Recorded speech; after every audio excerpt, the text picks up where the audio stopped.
Meu nome é Carol Alisson, tenho 22 anos, moro na comunidade Boa Esperança.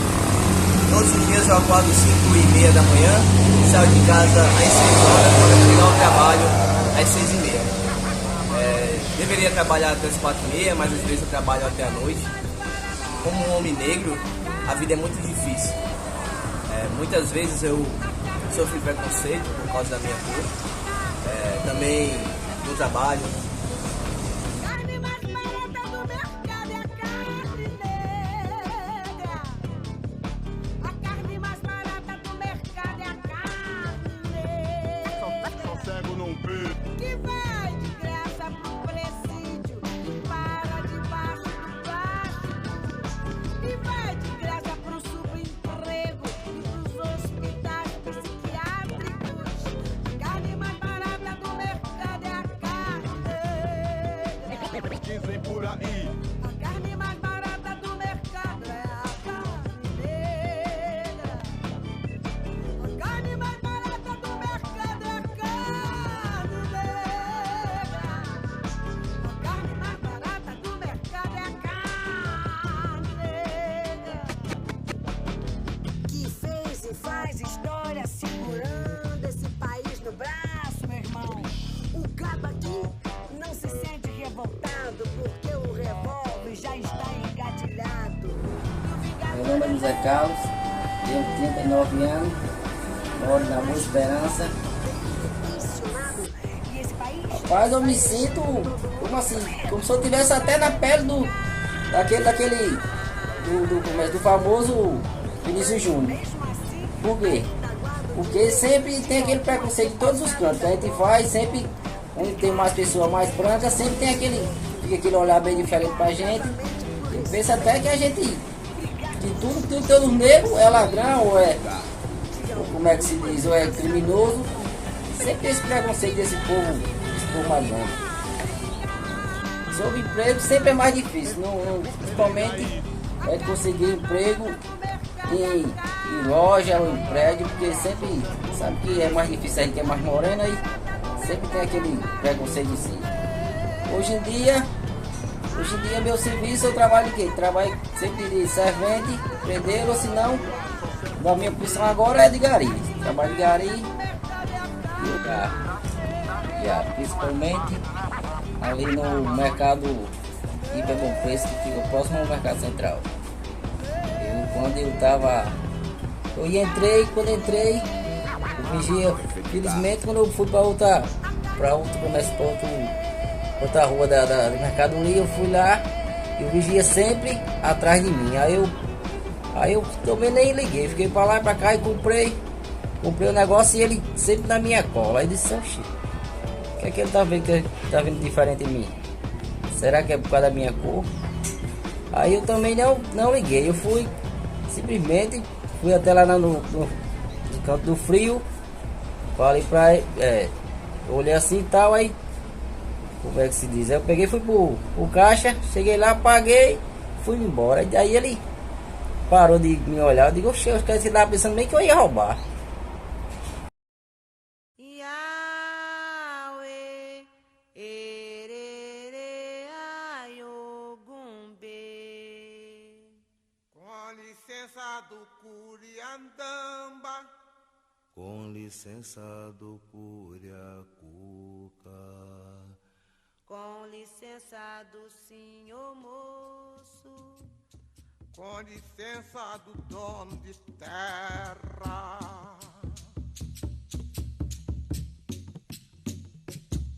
Com licença do Curiandamba, com licença do Curiacuca, com licença do senhor moço, com licença do dono de terra. Com licença do Curiandamba, com licença do Curiacuca. E também eu gostaria de falar que, além de trabalhar com fachada de prédio, eu também sou, na minha religião, sou pai de santo. Pode procurar por aí, perguntar quem é Pai Juscelino, que vão dizer a vocês quem é. Eu tive um terreiro no José Américo, tive outro em Mangabeira 8, o atual, que eu me separei agora há pouco, que não vem ao caso, mas ficou para lá, vou reconstruir de novo. E eu já passei também preconceitos pelo fato de eu ser do Candomblé. O fato de eu ser porque julgam que todo mundo que está dentro é homossexual, que também é uma discriminação, é crime também, que é a homofobia, né? E você passa por situações que, quando sabem que você, além de ser negro e é do Candomblé, muitas portas são fechadas para você. Como eu já perdi a oportunidade de trabalho por causa disso. Eu estava comentando com um colega meu aqui, que esta semana mesmo, quando eu vinha aqui para o trabalho, a mulher, só porque eu sou preto, quando eu fui entrando no prédio, ela ficou com medo. Sabe, isso deixa a gente triste. Não é o fato de você ser do Candomblé ou de qualquer religião de matriz africana que você não é gente, né? Esse preconceito tem que acabar.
Tá vendo aquele edifício, moço? Ajudei a levantar. Foi um tempo de aflição, era 4 condução, 2 pra ir, 2 pra voltar. Hoje depois dele pronto, olho pra cima e fico tonto, mas me vem um cidadão e me diz desconfiado: tu tá aí admirado ou tá querendo roubar? Meu domingo tá perdido, vou pra casa entristecido, dá vontade de beber. E pra aumentar o meu tédio, eu nem posso olhar pro prédio que eu ajudei a fazer.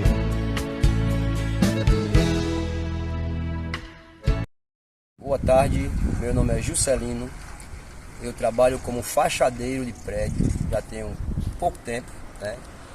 E vim aqui para contar a vocês um pouco da nossa trajetória. Principalmente nós somos negros, né? Que somos menos favorecidos. Eu acordo todos os dias, 4h30 da manhã, é para meu almoço. Saio de casa umas 5h30 para chegar aqui umas 7 horas, 7h30 no máximo. E largo aqui umas 5 horas, 5h30. De segunda a sexta-feira. A remuneração não vale a pena por causa do risco, que nós trabalhamos em prédio de 5, 10, 15, 20 andares, 30 andares, já cheguei a descer também. E o dinheiro não vale a pena, né? Mas como nós precisamos, nós temos que nos sujeitar a isto. E também nós também passamos constrangimento pela cor da nossa pele. Tanto que quando foi, já tem uns 15 dias isso, eu estava vindo de Manaíra no carro do dono da empresa. E só quem vinha de negro era eu. A polícia mandou encostar, revistou a bolsa da gente, perguntou da década de vinda desse trabalho. Mas ele mandou botar a mão na cabeça e só perguntou a mim se eu tinha passagem pela polícia. E eu disse que não. Mas o que me constrangiu foi porque ele não fez a mesma pergunta aos 2 rapazes porque eram brancos. Então esse tipo de coisa nos deixa muito tristes, sabe? Nós que somos negros. E saber assim que, no meu pensamento, a maioria das coisas que foi construída no Brasil foi através de nós negros, que construímos praticamente tudo para o conforto dos brancos, né? E infelizmente até hoje o racismo não parou. Eu não vou dizer que é todo mundo, mas uma boa parte da sociedade ainda nos vê com outros olhos. parente de que samba na cacunda. Purugunta onde vai? Purugunta onde vai o parente pro quilombo do Dumbá? Purugunta onde vai? Purugunta onde vai o parente pro quilombo do Dumbá?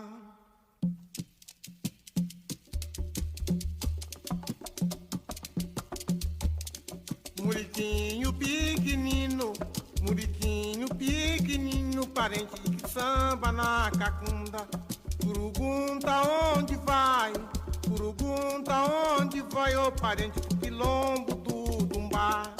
Purugunta onde vai? Purugunta onde vai o parente do quilombo do Dumbá? E chora, chora com o Eder. Eu sei da importância da temática e apesar de não ter lugar de fala, né, você não ser engajado no movimento negro, não ser negro,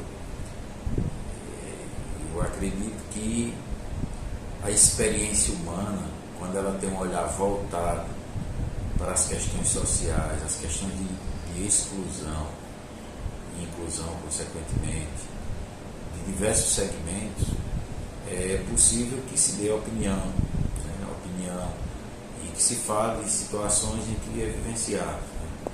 Nós temos uma experiência de 23 anos de sala de aula, mais a formação no curso de História. Então tudo isso permite com que a gente tente contato com a temática do racismo, do combate ao racismo, né. E especialmente, desde sempre, a partir das primeiras reflexões sobre a temática, nós começamos a perceber o primeiro ato é o racismo estrutural. Ele tem uma dificuldade enorme para ser combatido, porque as pessoas falam com naturalidade, e uns com intencionalidade, outros mais na leva da coletividade. Então essas são questões que realmente está ali. Eu, como professor de História, como alguém da formação, de uma formação que sempre está com o olhar voltado para as minorias, para os grupos excludentes, tanto do ponto de vista teórico, do ponto de vista de pesquisas, mas também do ponto de vista da prática educacional e, consequentemente, uma visão da sociedade como um todo. Primeiro, falar do preconceito de uma forma geral, né? Da exclusão do outro, do olhar diferente. Eu, como historiador, já falei, sou do interior também e sofri muito mais o preconceito geográfico, como diria Durval Muniz, o preconceito do lugar. Quer dizer, é um jovem de 16 anos, fora da moda, da forma de se vestir, como eu digo na minha tese sobre a Casa do Estudante, com jeitos e trejeitos que, por mais que eu tentasse disfarçar e esconder, praticamente sem falar dentro de uma sala de aula no liceu, não tinha como ele aparecia, né? E voltando para a temática da questão racial, tá na pele, né? Tá na cara, e aí eu imagino que o racismo ele seja sentido praticamente todos os dias. Como professor durante 23 anos em sala de aula, majoritariamente na educação pública, do 6º ano até uma especialização nas faculdades da vida, o que eu pude perceber é que o movimento foi cada vez mais crescendo, a indignação também, e especialmente a oficialização, né? A legalização de legislação que possa combater, que possa punir. Né? Tudo isso faz parte de um processo histórico. Né? É o fazer histórico acontecendo e certamente a inclusão, né? Certamente o lugar de fala desses sujeitos, daqueles que sofrem na pele o preconceito, cada vez mais ele vai ganhando força. E falando especificamente da minha atuação em sala de aula, o que é que eu percebo? Uma mudança muito forte na abordagem. Né? Nós que fomos formados nos anos 80, nos anos 90, fomos para a sala de aula para fazer a crítica social muito forte, mas o sujeito negro da história, o negro na história, ele era sempre apontado muito em cima do campo do sofrimento, realmente, das dificuldades, né? E o que é que mudou ao longo desse processo? Eu falo da minha prática, é trazer mais o movimento negro, o movimento que eu falo da história, mas de uma organização, é um movimento negro na história para o protagonismo, né? Eu já tive experiência em trabalhar em sala de aula. Nós temos um livro, não lembro bem do autor, ele está na minha estante, é um livro que trata de crônicas do século XVIII no Rio de Janeiro, de negros protagonistas, de histórias protagonistas, né? O intelectual fez uma tese de doutorado e um material que ele tinha em abundância da sua pesquisa, ele decidiu publicar um livro com crônicas, né? Então ele conta a história de negros que compraram sua alforria e posteriormente compraram familiares como escravos, né? Para que eles saíssem do jugo daqueles senhores e por aí vai. Eu estou dando um exemplo, mas tem o caso de artistas, tem o caso de empreendedores, tem várias situações que a gente trabalhou exatamente na escola. E para finalizar minha fala um pouco de como a gente fez. Eu fui para a sala de aula, com as mãos abanando, como diz lá no interior, cheguei, olhei para uma sala de 40 jovens e disse assim: quando vocês escutam falar em negro no Brasil, o que é que vem à cabeça? Desde que a maioria dele, 80% é afrodescendente, né? E aí eles começaram: sofrimento, castigo, escravidão, escuridão, piedade, choro. Eu enchi um quadro de palavras, e todas elas expressões negativas. Eu estou falando de uma experiência que eu vivi há 12 anos atrás, né? A partir daí eu comecei realmente a ter um olhar diferente. E aí eu comecei a trabalhar em cima disso. Aí foi quando eu trouxe essas crônicas do livro que eu acabei de mencionar, mostrando que o negro, apesar de viver numa estrutura de escravidão cruel, opressora, né, também construiu essa história. Aí foi aí que eu aproveitei, era uma turma de 9º ano, a gente trabalhou a questão do processo abolicionista, trazendo as personalidades que atuaram, que a história escondeu, mas que tinha papel fundamental. As mulheres, né, que tiveram um papel também muito importante nesse processo. Então, quando eu falo sobre essas questões, certamente há uma luta muito maior daquele que tem a pele negra, né? Nós, e hoje eu exerço um cargo de gestão, qual é o meu papel numa escola que tem mais de 30 professores, mais de 30 funcionários, e a gente atende mais de 800 alunos? É uma vigilância permanente. Vigilância permanente de mim mesmo, daqueles que nos cercam, da nossa equipe, dos alunos que vêm para cá, né? Mas eu entendo que o caminho ainda é muito longo e, como diria Fernando Brodel, a questão do preconceito racial está nas estruturas profundas do oceano, né? Está na longa duração. Tudo aquilo que está no campo do cultural, do mental, não é que a gente vai deixar para lá, isso é mental, isso está no campo das mentalidades, a gente vai deixar para lá. Não, mas assim, a luta é mais árdua ainda, exatamente para tentar superar essas profundezas que estão lá muito lentamente, mas o tempo todo elas vão aparecendo em algum lugar, né? É isso.